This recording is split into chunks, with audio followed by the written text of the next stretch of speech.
and the other is a personal account of an exchange that I had. The first, fictional illustration. Dennis was a very wealthy man. He was also a devout Christian. And he had 3 very close Christian friends. One was a priest, one was a doctor, and the other a lawyer. Well, Dennis called up his 3 close friends and invited them to go out for dinner. And of course, they gladly accepted his invitation. And while they were enjoying each other around dinner, there was a pause, and Dennis said, "Friends, there's a purpose behind my calling us together.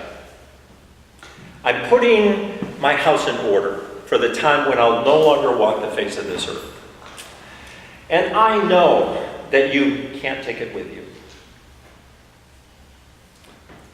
I want to hedge my bets. So, my plan is the following. You are my 3 closest and trusted friends, and if you agree to this, shortly you will receive an express package, and it will contain $200,000 in $10,000 bills. Therefore, it won't be a huge package, it's a fairly good-sized envelope. And what I want you to do is that after I die, I want you to come to visiting hours, and I want you to discreetly slide the envelope into the coffin."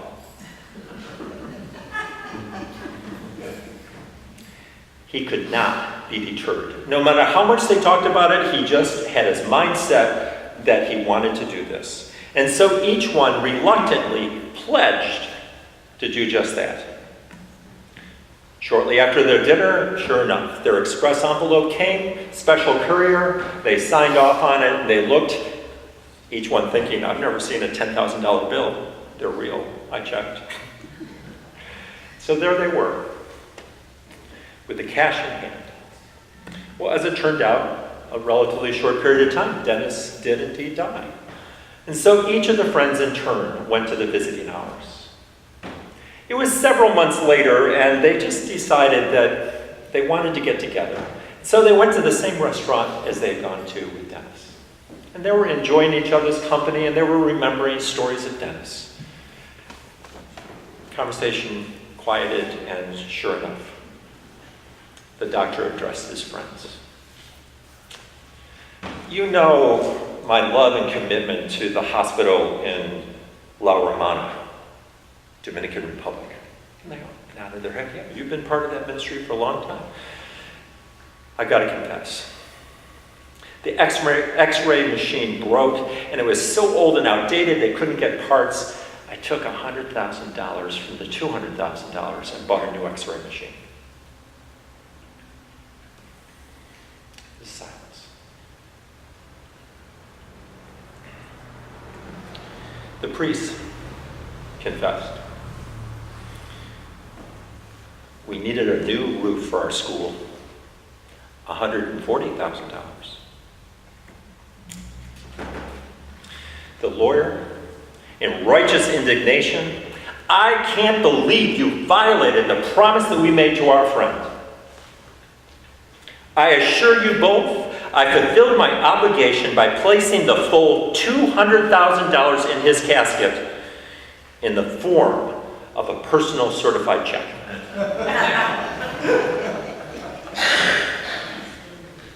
Shrewd? Second illustration, and I want to assure you as I share this illustration, there's absolutely no way you could ever know who I was talking to, but this was a real exchange that I had. I was talking to a person that I knew who had a civil servant job. And he shared with me the way it worked. The way it worked in their department was that by the end of each calendar year, every member of their department would make sure to use up all their sick leave. The reason? When people called in sick, other members of the department had to be called in, forcing overtime. So by the end of the year, all members of the department could max out their sick time, get paid, and their overtime. They called in whether they were sick or not. My reply was, well, when it comes to ethics, when it comes to behavior and choices, what would you tell your sons? Their reply, look out for number one. Shrewd? The word shrewd all by itself, what does it imply? What comes to mind? Being cunning? Being really smart? Learning how to make the system work for you? And even by citing those two working definitions and word association, I believe that most of us, when we read the word shrewd, it has a negative edge to it. Which leads to the key question. Would these two opening illustrations be commended by the manager in the parable? Because that's the problem, isn't it? How in the world did the owner, the person who discovered that his manager was being dishonest, and basically called him in and said, hey, we're going to do an internal audit. You're on notice. And the manager turned around and thought, I'm done. Because he knew he had been dishonest. He knew he had not been managing the owner's resources properly. Very simple response. I'm too old to work. Now, I don't know how old too old is. Okay, it's not defined. It's not the nature of the parable. But this is the logic. And when we hear that, it kind of makes sense, doesn't it? Too old to do manual labor, because if I'm dishonest as a manager, who's going to hire me in another management job? So all that would be left would be labor. Just too old, can't do that.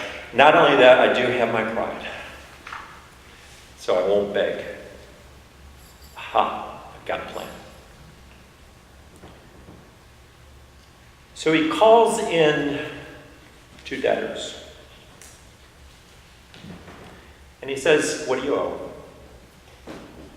And each one is reduced, and he signs off on the reduction.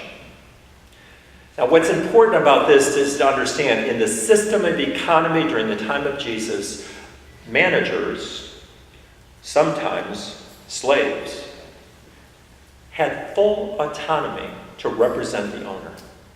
So when they conducted business, it was as if the owner themselves was conducting business. And so the people called in for the debt. They didn't necessarily know that he was pending an internal audit. They just received him as representative of the owner. But they also knew tremendous reduction. In our translation, it gives bushels and dollars. In another translation, it says a measure. And there are those within biblical scholarship that looks and says that 875 gallons of oil, between 1,000 and 1,200 bushels of wheat. These are sizable amounts represented in the forgiveness of the debt. It makes sense for the manager to do this, but why does the owner turn around and in the accounting say, smart move? That's the part that just doesn't make sense, does it?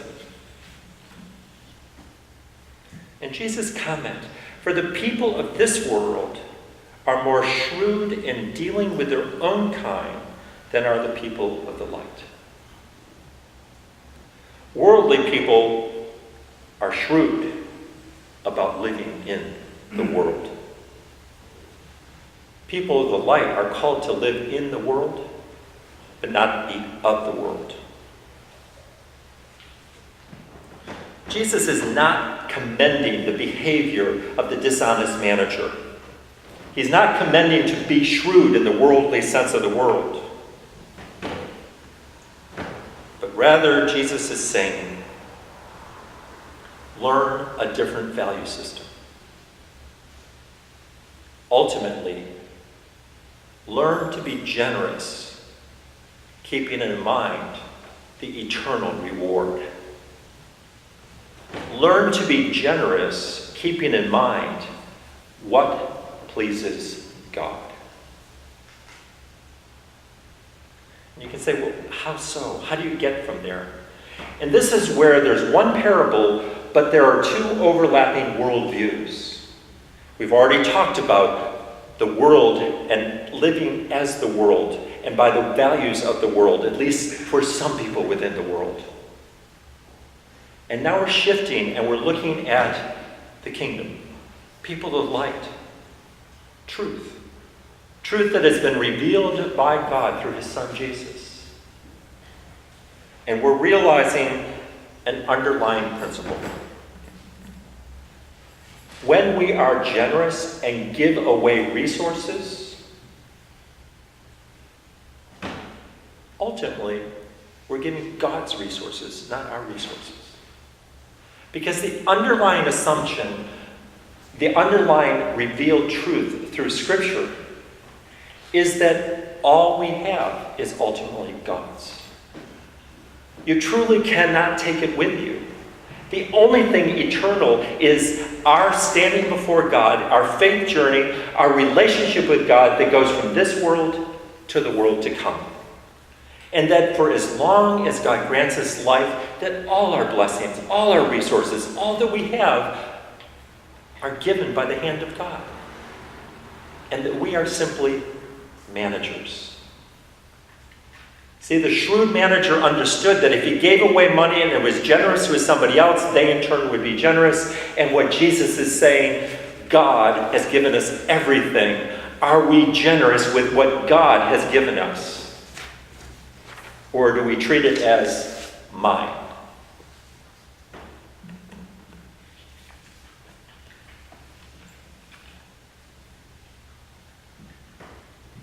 When we manage the resources that God has entrusted to our cares, where are our priorities?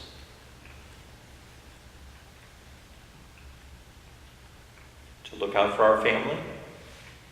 To guard against our fears of what's going to happen in the future? Or are we intentionally generous with the resources God has entrusted to our care to help others?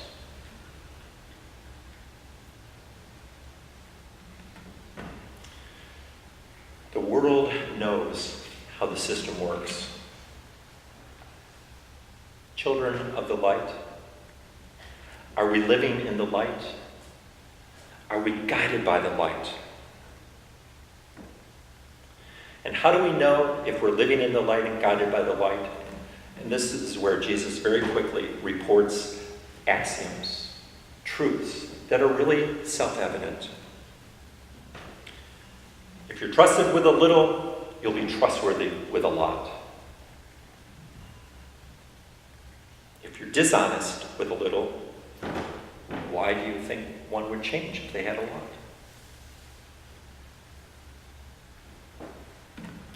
No one can serve two masters.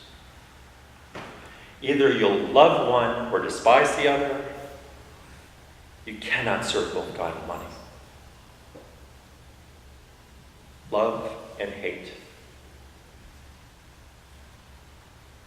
I've shared this before, and I shared it with the Tuesday Bible study as we were talking about this passage. There's a curious verse in the Bible where God declares, Esau did I hate, Jacob did I love. God is a God of love. In God there is no darkness. God is pure light. How can God hate in the sense of despise, condemn, reject, wish the worst for one brother and love the other? That just doesn't seem to make sense, does it? Well, the language is strong, and I think the translation is strong for a purpose, but it boils down to this in the larger context. There's one chosen people of God, And the living true God of Abraham and Isaac and Jacob chose Jacob to fulfill the promise to Abraham that his descendants would be the line of God. Choice. He didn't choose both brothers. Hate, reject, not being the chosen one. Jacob was blessed. 12 sons became the 12 tribes of Israel. What a blessing. Esau, did he go off and live in abject poverty? No. There was a whole separate nation that Esau was blessed. But from God's point of view, I choose one. We can't serve both. Who are we going to serve? God or money? Live as children of the light and the kingdom, or live by the world's standards? Truth as revealed. And what's essential about truth? Choice. Who are we going to choose, and how will we therefore reject?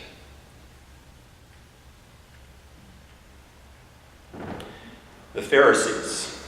Remember, as we're looking at chapters 15 and 16 in Luke, the Pharisees are part of the crowd.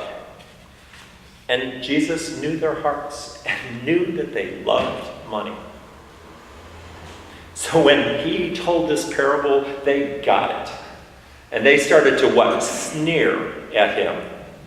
Again, they're the authority. They're the ones who know. They speak for God. Who is this rabbi from Nazareth? We know better, and began to jeer at him and sneer at him in the midst of other people hearing the message. And Jesus looked at them and simply put them in their place by saying, God knows your heart. When we receive the light of Christ and we take the truth into our being, it changes our lives. And then the fruit of that change is how we behave. We are called to live as children of the light. To live truth, always learning. To live truth, the essential quality is to change our behavior. Why? Because in our heart, we truly want to please God and live by that truth. Two of Jesus' disciples came from some interesting backgrounds. When you hear it, you might go, oh, yeah, aha. Matthew, the tax collector. Simon, the zealot. In conclusion, Vincent and I will be reading a dramatic account of the fictional dialogue between Simon the zealot, cast as Vincent, and Matthew the tax collector, cast as Gary. And just to fill in the background a little bit richer, please consider the following. This was written by John Bloom, who is staff writer of desiringgod.org. John's words. In Luke chapter 16, Jesus told his disciples an odd parable when he used a dishonest manager as an example of shrewdness. What did he mean? Imagine a discussion between two of his disciples, Simon the Zealot and Matthew, the former tax collector. The fact is, Simon and Matthew were very unlikely friends. And it had been pretty rocky with them at first. Simon had been a zealot, which means the following: a lethal hatred of the Romans. Operative word, lethal. Zealot, zealous, we get that. He had once sworn himself to the sacred cause of driving them out of Israel, but even more, he had loathed Jews who were complicit in the Roman subrogation and pillaging of God's people. Jews like Matthew. Matthew had collected taxes for Rome and himself. He had simply seen it as a shrewd and lucrative career move. And prior to Jesus calling him from his booth, he had had zero time for foolish zealots. Idealistic people like Simon. Theirs was a utopic delusion. A handful of angry Jews taking on Caesar's legions? It was a death wish, an appointment with the Roman cross. Now they, The former zealot and the former tax collector were friends. Only Jesus could have made that happen.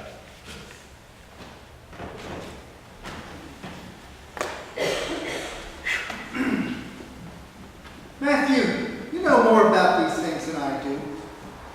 Why did the master commend the dishonest manager's shrewdness? Oh, I didn't mean it the way it sounded. What did you mean? I just meant you used to be a shrewd, dishonest manager. I'm not saying you were just like. Stop tripping over yourself, Simon. I was every bit shrewdly dishonest and worse. I know it. It's just painful for me to remember what I used to be. Which master are you saying commended the manager? Well, that's where I'm confused. It almost sounded like Jesus commended the self-protective actions of the manager, but I know that's not right. How is this corrupt scoundrel supposed to be an example of the sons of the light? Generosity. Generosity? The only thing he was generous with was his master's money. Exactly, Simon. That's our master's point. The manager used his master's money to win favor with those who could provide him a place to live when he lost his job. And that's a good thing. No. But as a son of this world, he knew how this world works. So he used worldly shrewdness so that he wouldn't be homeless. Even his worldly master appreciated his cunning. Jesus is saying that the sons of light need to be at least as shrewd about the kingdom, how the kingdom works. Which is completely different. Completely. But what we do is similar to what the dishonest manager did. You mean we're generous with our master's money? Right. So it's just what he meant by sell your possessions and give to the needy, so that we will have a treasure in heaven that does not fail. Shrewd sons of light give away unrighteous wealth and make friends of God who is our eternal dwelling. Exactly. That's the shrewdness our master commends. Amen.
so that we can truly live as people of the light.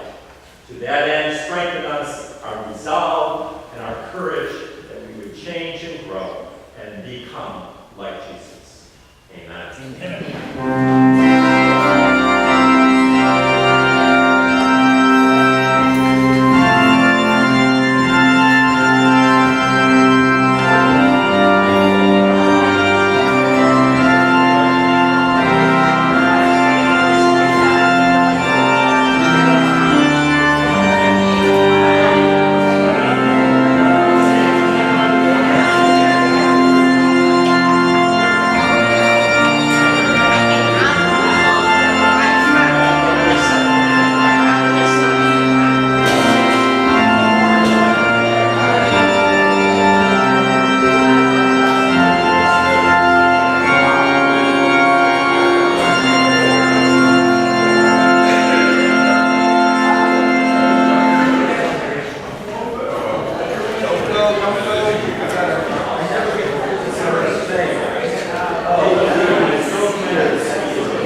That was fun. I was just saying, it brought back memories of my brother and everything. And God bless you.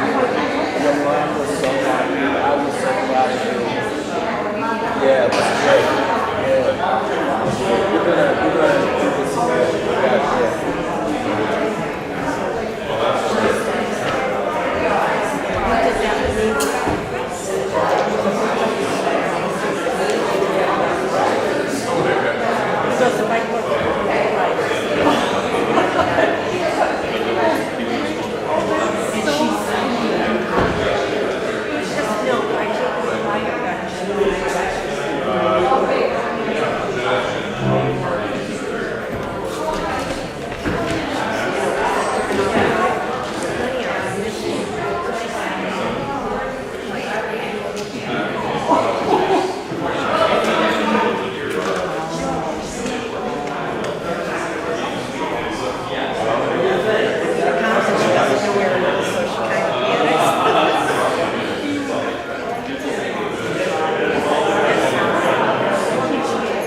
You're gonna do this again.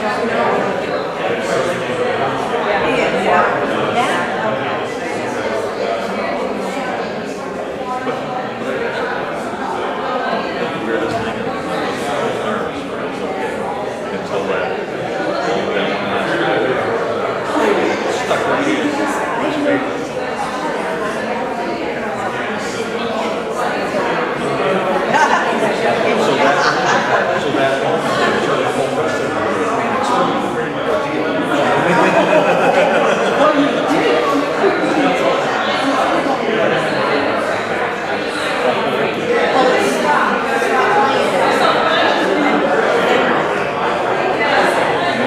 Ha ha ha ha.